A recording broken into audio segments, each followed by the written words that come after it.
ఇది కేరళలో జరిగిన ఘోర సంఘటన. జాలీ జోసెఫ్ 14 సంవత్సరాల పాటు చేసిన 6 హత్యలు కేరళనే కాదు ప్రపంచాన్ని కుదిపేశాయి. అసలు జాలీ జోసెఫ్ ఎవరెవరిని చంపింది, ఎందుకు చంపింది, ఎలా చంపింది, చివరికి తనని పోలీసులు ఎలా పట్టుకున్నారు, తనని పట్టుకోవడానికి 14 సంవత్సరాలు ఎందుకు పట్టింది తెలుసుకుందాం. మనం ముందుగా తను ఎవరెవరిని చంపింది, ఎందుకు చంపింది అన్న కారణాల గురించి తెలుసుకుందాం. తను మొదటగా చేసిన హత్య 2002. వాళ్ళ అత్తగారైన అన్నమ్మ థామస్. అసలు వాళ్ళ అత్తగారిని ఎందుకు చంపింది, ఈ హత్యలు ఎందుకు మొదలుపెట్టింది? జాలీ జోసెఫ్ రాయ్ థామస్ని పెళ్లి చేసుకున్నాక వాళ్ళ కుటుంబంలోకి ఎంటర్ అయ్యింది. తన వివాహ జీవితం అంతా సక్రమంగా కొనసాగుతుంది. జాలీ జోసెఫ్ ఆ ఇంటిలోకి ప్రవేశించడమే అబద్ధాలతో ప్రవేశించింది. వాళ్ళ అత్తగారికి, వాళ్ళ హస్బెండ్కి, అందరికీ కూడా తను బాగా చదువుకుందని, బీకామ్ అండ్ ఎంకామ్ కంప్లీట్ చేశానని చెప్పి అబద్ధాలతో వెళ్ళింది. రాయ్ థామస్ వాళ్ళ కుటుంబం బాగా చదువుకున్న కుటుంబం. అందువల్ల జాలీ జోసెఫ్ అత్తగారైన అన్నమ్మ థామస్ జాలీని ఎప్పుడు ఏదో ఒక జాబ్ చేయొచ్చు కదా, జాబ్ చేస్తే మంచిగా ఉంటుంది కదా అని చెప్పి ఎప్పుడు ఇబ్బంది పెడుతూ ఉండేవారు. తనకి ఫస్ట్ ప్రెగ్నెన్సీ అయింది. ప్రెగ్నెన్సీ తర్వాత అన్నమ్మ థామస్ మళ్ళీ జాలీ జోసెఫ్ని జాబ్కి వెళ్ళొచ్చు కదా అని ఇబ్బంది పెట్టడం మొదలైంది. అది జాలీ జోసెఫ్ తీసుకోలేకపోయింది. ఈవిడ లేకపోతే తనకు ప్రశాంతంగా ఉంటుందని నిర్ణయించుకుంది. అందుకే 2002లో అన్నమ్మ థామస్ని చంపేసింది. తర్వాత తన మామగారైన టామ్ థామస్ ఆయన చనిపోయారు. జాలీ జోసెఫ్ ఆయన్ని చంపడానికి కారణం, వాళ్ళ అత్తగారు చనిపోయిన తర్వాత ఆ కుటుంబంలో తనే పెద్ద కోడలు కావడంతో ఆ కుటుంబం మీద తను పెత్తనం చెలాయించవచ్చు అనుకుంది. అలాగే చేయడం కూడా మొదలుపెట్టింది. రాయ్ థామస్ మీద, అలాగే తన చెల్లి అయిన రోజు థామస్ మీద, అందరి మీద పెత్తనం చెలాయించడం మొదలైంది. వాళ్ళ మామగారు కొన్ని విషయాల్లో జాలీని అనుమానిస్తూ ఉండేవారు, అంటే ఇబ్బంది పెడుతూ ఉండేవారు. అందువల్ల జాలీ ఒకరోజు అనుకుంది, ఈయన కూడా లేకపోతే ఇంక ఇంటికి నేనే అన్నట్టు. అందుకని చెప్పి 2008లో టామ్ థామస్ని చంపింది. తర్వాత హత్య 2011లో తన హస్బెండ్ రాయ్ థామస్ని చంపింది. కారణం, జాలీ జోసెఫ్కి తన కజిన్ అయిన మాథ్యూతో కొన్ని సంబంధాలు ఉండేవి. చాలా ఇయర్స్గా గమనిస్తున్న రాయ్ థామస్ దాని గురించి ఎక్కువగా జాలీ జోసెఫ్ని క్వశ్చన్ చేస్తూ ఉండేవారు, అనుమానిస్తూ ఉండేవాడు. జాలీ జోసెఫ్ ఈ అనుమానాలను తట్టుకోలేకపోయింది.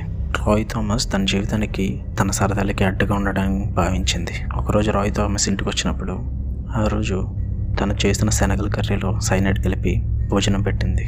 అదే తిన్న రాయ్ థామస్ ఆ రోజు బాత్రూంలో అక్కడికక్కడే మరణించాడు.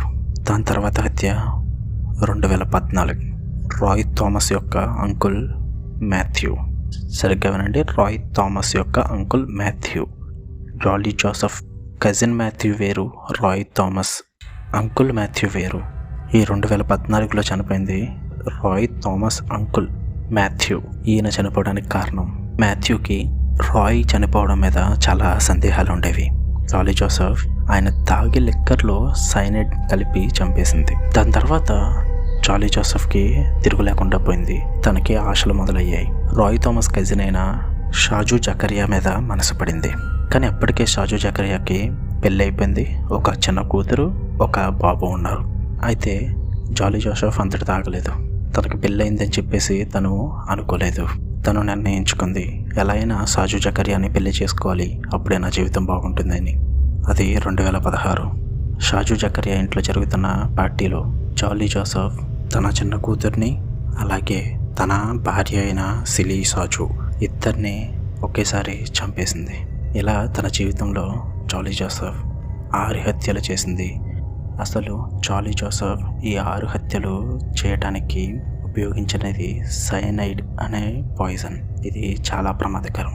ఇది తీసుకున్న వారు క్షణాల్లోనే మరణిస్తారు. ఈ ప్రమాదకరమైన సైనైడ్ని జాలీ జోసెఫ్ తన కజిన్ అయిన మాథ్యూ దగ్గర నుంచి తీసుకుంది. ఎలా అంటే, మాథ్యూ ఒక గోల్డ్ షాప్లో సేల్స్మెన్ కింద వర్క్ చేస్తారు. గోల్డ్ షాప్స్లో సైనైడ్ అనేది క్లీన్ చేయడానికి యూజ్ చేస్తూ ఉంటారు. అది తెలిసిన జాలీ జోసెఫ్ మాథ్యూను ఉపయోగించుకొని ఆ సైనైడ్ను సంపాదించుకుంది. దాని ద్వారానే తన కుటుంబానికి సంబంధించిన 6 హత్యలు చేయడం జరిగింది. అసలు జాలీ జోసెఫ్ ఎలా పట్టుబడింది, దాని గురించి ఇప్పుడు తెలుసుకుందాం. అది 2019. హత్యలు జరిగిన దాని తర్వాత రాయ్ థామస్ చెల్లి అయిన రోజు థామస్కి, అలాగే జాలీ జోసెఫ్కి కొన్ని సంఘటనలు ఏర్పడ్డాయి. జాలీ జోసెఫ్ ఆస్తి గురించి కొన్ని డాక్యుమెంట్స్ ద్వారా ఆస్తిని తన సొంతం చేసుకోవాలనుకుంది. ఆ విషయమై రోజా థామస్కి ఎన్నో సందేహాలు ఏర్పడ్డాయి. చాలా విషయాలు రోజా థామస్ని వెంటాడాయి. ముఖ్యంగా తన బ్రదర్ చావు విషయం. తన బ్రదర్ చనిపోయిన విషయంపై సందేహిస్తూనే ఉంటుంది. ఒకరోజు రోజా థామస్కి బాగా ఆలోచిస్తుంటే ఒక అనుమానం ఏర్పడింది. జాలీ జోసెఫ్ భర్త అయిన రాయ్ థామస్ చనిపోయినప్పుడు జాలీ జోసెఫ్ చెప్పిన కారణం చాలా అప్పులు అయిపోయాం, ఫైనాన్షియల్గా చాలా ఇష్యూస్ వచ్చాయి, అందుకే సూసైడ్ చేసుకుని చనిపోయాడని చెప్తుంది.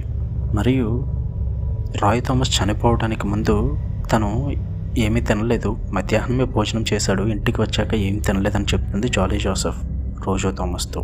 కానీ రోజా థామస్ రాయ్ థామస్ యొక్క అటాప్సీ రిపోర్ట్ చూసినప్పుడు అందులో రాయ్ థామస్ చావుకి కారణం తను చనిపోవడానికి ముందు తీసుకున్న రైస్ మరియు శనగల కర్రీ. అది చదివినప్పుడు రోజా థామస్కి అనుమానం వస్తుంది. మరియు రాయ్ థామస్ చనిపోయింది ఫైనాన్షియల్ ఇష్యూస్ వల్ల. కానీ తను చనిపోయిన తర్వాత ఒక్కరు కూడా మీ అన్నయ్య అమౌంట్ ఇవ్వాలి, ఇంత డబ్బు ఇవ్వాలి, మీ అన్నయ్య మాకు ఇంత అప్పు ఉన్నాడని చెప్పి ఒక్కరు కూడా ఇంటికి రాలేదు. వాటి వల్ల కూడా రోజా థామస్కి బాగా అనుమానం వచ్చింది. అందుకని ఆ ఆటోప్సీ రిపోర్ట్ పట్టుకుని ఆ కేసు డీల్ చేస్తున్న ఇన్వెస్టిగేషన్ ఆఫీసర్ దగ్గరికి వెళ్ళి డీటెయిల్ ఇన్వెస్టిగేషన్ కోరింది. అలా కోరిన రోజా థామస్కి పోలీసులు ఇన్వెస్టిగేషన్ మొదలుపెట్టారు. అలా ఇన్వెస్టిగేట్ చేస్తుండగా ఈ మట్టిలన్నిటి మీద సందేహాలు ఏర్పడ్డాయి.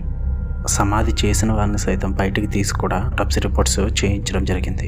అదే నిజం అప్పుడు తెలిసింది. ఇన్ని సంవత్సరాల పాటు జాలీ జోసెఫ్ అబద్ధాలు ఆడుతుందని. ఆ విధంగా జాలీ జోసెఫ్ పోలీసులకు పట్టుబడింది. హలో గైస్, ఈ వీడియోలో కేవలం కొన్ని మెయిన్ పాయింట్స్ మాత్రమే డిస్కస్ చేయడం జరిగింది. మీరు పూర్తి వివరాలు, పూర్తి కథ తెలుసుకోవాలి అనుకుంటే నెట్ఫ్లిక్స్లో కర్రీ అండ్ సైనైడ్ అని చెప్పేసి డాక్యుమెంటరీ సిరీస్ ఉంటుంది ఈ మర్డర్ కేసుల గురించి. ఒకవేళ మీరు పూర్తి వివరాలు తెలుసుకోవాలనుకుంటే, పూర్తిగా ఈ కథను గురించి తెలుసుకోవాలనుకుంటే, మధ్యలో జరిగిన ఇన్సిడెంట్స్ కూడా తెలుసుకోవాలనుకుంటే మీరు ఆ డాక్యుమెంటరీ చూడండి, ఇంకా మీకు పూర్తిగా బాగా అర్థమవుతుంది. ఒకవేళ మీకు అంత టైం లేదు అనుకుంటే, ఒక 5-6 నిమిషాల్లో మాకు ఈ జరిగిన కథ తెలియాలనుకుంటే ఈ వీడియోని లైక్ చేయండి, షేర్ చేయండి, సబ్స్క్రైబ్ చేయండి. కుదిరితే మీ ఫ్రెండ్స్కి షేర్ చేయండి, వాళ్ళకు కూడా టైం సేవ్ చేయండి. Okay, bye guys, love you all.